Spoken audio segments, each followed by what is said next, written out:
நாட்டுச்சாளம் செய்திகள் வாசிப்பது வாசுகி தாமோதரன். தேசிய நுகர்வோர் ஆணையத்தில் தேங்கி கிடக்கும் வழக்குகளை விரைந்து விசாரித்து முடிக்க மண்டல மற்றும் சுழற்சி கிளைகளை அமைப்பது குறித்து மத்திய அரசு பரிசீலிக்க வேண்டும் என உச்சநீதிமன்றம் அறிவுறுத்தியுள்ளது. கோவை ஆர்எஸ்புரம் சாஸ்திரி மைதானம் அருகே ஒரு தனியார் கட்டிடம் அதிர்வு ஏற்பட்டது. நகைப்பட்டறை பணி செய்து கொண்டிருந்தவர்கள் கட்டிடத்தை விட்டு வெளியே ஓடி வந்து சாலையில் நின்றுள்ளனர். இதையறிந்த மாநகராட்சி பொதுப்பணித்துறை, தீயணைப்புத்துறை அதிகாரிகள் மற்றும் பொதுப்பணித்துறை அதிகாரிகள் வந்து கட்டிடத்தின் தன்மையை ஆய்வு செய்துள்ளனர். சொத்து வரி உயர்வை அதிரடியாக வாபஸ் பெற்ற தமிழக அரசு.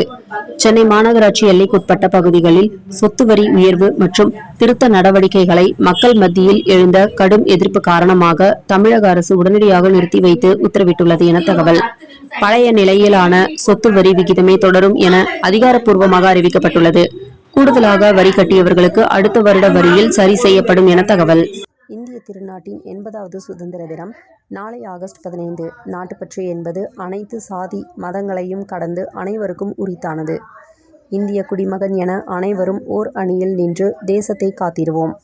மக்கள் அனைவரும் தங்கள் வீடுகளில் மூவர்ண தேசிய கொடியேற்ற வேண்டும் என பிரதமர் நரேந்திர மோடி கேட்டுக்கொண்டுள்ளார்.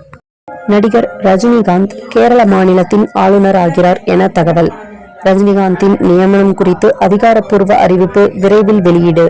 ரஜினிகாந்த் நியமனம் அரசியல் வட்டாரத்தில் பெரும் விவாதத்தை ஏற்படுத்தியுள்ளது.